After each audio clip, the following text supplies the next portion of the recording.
history will be kinder to me. হ্যাঁ, ইতিহাস তাকে অবশ্যই মনে রাখবে ভারতীয় আর্থিক উদারীকরণের ভগীরথ হিসেবে। ৯এর দশকের গোড়ায় খাদের কিনারায় চলে যাওয়া ভারতীয় অর্থনীতিকে উদ্ধার করে এক মজবুত ভিতের ওপর দাঁড় করানোর সূচনাটা হয়েছিল তাঁর হাত ধরেই। তিনি মনমোহন সিং। ১৯৩২ সালের ২৬শে সেপ্টেম্বর অধুনা পাকিস্তানের গাহতে জন্ম মনমোহন সিং এর। পড়াশোনায় বরাবরই তুখোড়, প্রতিভাশালী বললেও অত্যুক্তি হয় না। ১৯৪৮ সালে পাঞ্জাব বিশ্ববিদ্যালয় থেকে প্রথম শ্রেণীতে ম্যাট্রিকুলেশন পাশ করলেন মনমোহন। ১৯৫০ ইন্টারমিডিয়েটে হলেন ফার্স্ট ক্লাস ফার্স্ট। প্রতিটা কড়ির হিসেব রাখা সংসারে বড় হওয়া মনমোহনের পছন্দের বিষয় ছিল অর্থনীতি। ১৯৫২ সালে পাঞ্জাব বিশ্ববিদ্যালয় থেকে অর্থনীতিতে স্নাতক হলেন মনমোহন সিং। এবারও তিনি প্রথম স্থানে। তারও ২ বছর পরে অর্থনীতিতে স্নাতকোত্তর এবং যথারীতি ফার্স্ট ক্লাস ফার্স্ট। সবচেয়ে উল্লেখযোগ্য বিষয় হল স্কুল, কলেজ, বিশ্ববিদ্যালয় কোনো পরীক্ষায় দ্বিতীয় হননি মনমোহন। মেধাবী মনমোহন স্কলারশিপ নিয়ে পাড়ি দেন ইংল্যান্ডে। ১৯৫৭ সালে কেমব্রিজ বিশ্ববিদ্যালয় সেন্ট জনস কলেজ থেকে অর্থনীতিতে বিএ ডিগ্রি অর্জন করেন তিনি। তারপর ফেরেন দেশে, পাঞ্জাব বিশ্ববিদ্যালয় শুরু করেন অধ্যাপনা। ১৯৬২তে অক্সফোর্ড বিশ্ববিদ্যালয়ের অন্তর্গত নুফিল্ড কলেজ থেকে ডি.ফিল ডিগ্রি অর্জন করেন মনমোহন সিং। অধ্যাপক জীবনে পড়িয়েছেন Delhi school of economics, Jawaharlal Nehru বিশ্ববিদ্যালয়ের মতো বিশ্বখ্যাত শিক্ষা প্রতিষ্ঠানে। নেহেরু বলা সত্ত্বেও যিনি সরকারে যোগ দেননি, সেই মনমোহন সিং অবশেষে ১৯৭১ সালে কেন্দ্রীয় বাণিজ্য মন্ত্রকের অর্থনৈতিক পরামর্শদাতার দায়িত্ব নিলেন। পরের বছর হলেন কেন্দ্রীয় অর্থমন্ত্রকের মুখ্য অর্থনৈতিক পরামর্শদাতা। ১৯৭৬ থেকে ১৯৮০ অবধি রিজার্ভ ব্যাংক অফ ইন্ডিয়া ডিরেক্টরের দায়িত্ব সামলান মনমোহন। ওই একই সময় industrial development bank of India ডিরেক্টরও ছিলেন।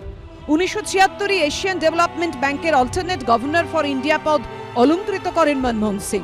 ওই একই সময় সামলেছেন international bank for reconstruction and ডেভেলপমেন্টের দায়িত্ব।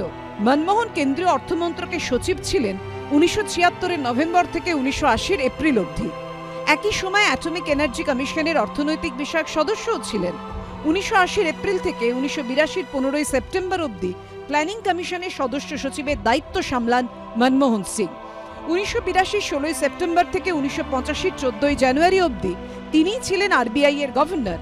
১৯৮২ থেকে ৩ বছর আইএমএফ এর বোর্ড অব গভর্নরসে অল্টারনেট গভর্নর ফর ইন্ডিয়ার দায়িত্ব সামলান মনমোহন। ১৯৮৩ থেকে ১৯৮৪ অবধি প্রধানমন্ত্রীর অর্থনৈতিক উপদেষ্টা পরিষদের সদস্য ছিলেন তিনি। ১৯৮৫তে ইন্ডিয়ান ইকোনমিক অ্যাসোসিয়েশনের সভাপতি হন মনমোহন সিং। সেই বছর ১৫ জানুয়ারি থেকে ১৯৮৭ ৩১ জুলাই অবধি প্ল্যানিং কমিশনের ডেপুটি চেয়ারম্যান হন তিনি। ১৯৮৭ ১ আগস্ট থেকে ১৯৯০ 10 নভেম্বর এই সময়ের মধ্যে জেনেভায় সাউথ কমিশনের সেক্রেটারি জেনারেল ও কমিশনারের দায়িত্ব সামলান মনমোহন সিং। ১৯৯০ 10 ডিসেম্বর থেকে পরের বছর ১৪ মার্চ অবধি তাঁকেই প্রধানমন্ত্রীর অর্থনৈতিক বিষয়ক উপদেষ্টার দায়িত্ব দেওয়া হয়। ১৯৯১ 15 মার্চ থেকে ৩ মাস ইউনিভার্সিটি গ্রান্ট কমিশনের চেয়ারম্যান পদ অলংকৃত করেন মনমোহন সিং। এরপর তাঁকে সরাসরি কেন্দ্রীয় মন্ত্রিসভায় আনেন প্রধানমন্ত্রী পি.ভি. নরসিমহা রাও।